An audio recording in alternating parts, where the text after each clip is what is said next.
జై శ్రీరామ్. నా పేరు నరసింహారెడ్డి. నేను కొండగట్టుకు దర్శనం చేసుకోవడానికి వచ్చాను చాలా రోజుల తర్వాత.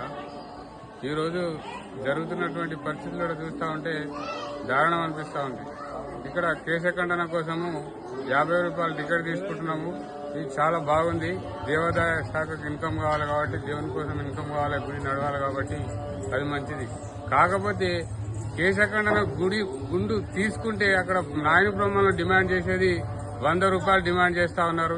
ఇది మరీ దారుణం. ఈ టెంపుల్ వాళ్ళని అడిగితే చెప్తా ఉన్నారు వాళ్ళకి కమిషన్ ఇస్తా ఉన్నాము, ప్రతి టికెట్ పైన కూడా 10 రూపాయలు ఇస్తా ఉన్నాము.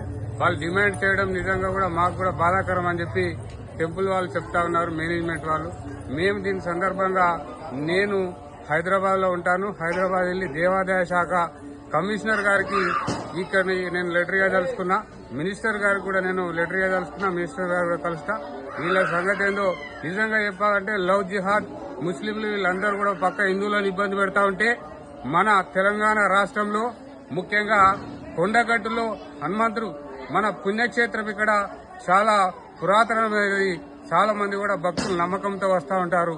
కానీ మోసం, ఒక సెంటిమెంట్ ను మోసం కింద వీళ్ళు మలుచుకొని సెంటిమెంట్ ను ఆసరా తీసుకొని 100 రూపాయలు నాయని బ్రహ్మను వసూలు చేయడం ఇది చాలా బాధాకరం, శోచనీయనం. ఇది ఒక వాస్తవంగా చెప్పాలంటే హిందువులే శత్రువులు అని చెప్పి ఈ సందర్భంగా మనకు కనబడతా ఉంది. కాబట్టి మేము అందుకే గతంలో చెప్తున్నాము, ఇప్పుడు చెప్తున్నాము. ఇవన్నీ నేను నిజంగా మొన్న 15 రోజులు నార్త్ టూర్ పోయినా. గుజరాత్, అహ్మదాబాద్, తర్వాత మహారాష్ట్ర అండ్ యూపీ పోయినాం. పోతే వాస్తవంగా ఏ టెంపుల్ అయినా సరే టికెట్ తీసుకోవాలి. ఒక సిస్టమేటిక్ ఒక పద్ధతి అనేది ఉంటుంది. అక్కడ ఏ ఇబ్బంది ఉండదు, ఎవరు కూడా రూపాయి అడగరు. కానీ ఇక్కడ ఇంతకుముందు ఇక్కడ టికెట్ తీసుకొని పోయిన 100 రూపాయలు. అక్కడికి పోతే పంతులు డిమాండ్ చేసేది ఏంటంటే టికెట్ ఎందుకు తీసుకున్నారండి మీరు, ఇక్కడికి వస్తే 100 రూపాయలు ఇస్తే నేను పూజ చేస్తా కదా అని చెప్పి పూజారి మాట్లాడుతూ ఉన్నాడు. అంటే మీరు నిజంగా కూడా జీతాలు తీసుకోవట్లేదా? జీతాలు తీసుకుంటూ భక్తులను దోసుకొని దాచుకోవడానికి, కోట్లాది రూపాయలు సంపాదించడానికి ఇదంతా కూడా పంతులు, తర్వాత నాయని బ్రాహ్మణులు, ఇంకొంతమంది అధికారులు కూడా కుమ్మక్కై ఇదంతా చేస్తున్నట్టుగా కనబడతా ఉంది. ఖచ్చితంగా కొండగట్టును ప్రక్షాళన చేస్తాం, దానిలో అనుమానం లేదు. 100% నేను ఎవరో వాళ్ళకి తెలియకుండానే నేను ఏం చేయాలనో అది చేస్తున్నా. కాబట్టి 100% మేము దేవాదాయ శాఖ కమిషనర్ కు మేము లెటర్ ఇస్తాము.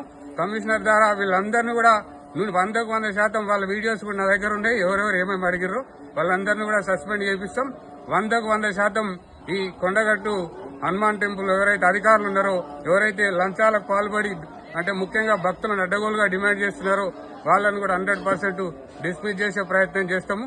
100% పూర్తిగా కూడా ఇక్కడ ప్రక్షాళన చేస్తామని చెప్పి సందర్భంగా చెప్తా ఉన్నాం. ముందు నుంచి కూడా చెప్తా ఉన్నాం, ఇవన్నీ ప్రక్షాళన కావాలి. హిందూ ధర్మం కరెక్ట్ గా బతకాలంటే భారతీయ జనతా పార్టీ అధికారంలోకి రావాలి.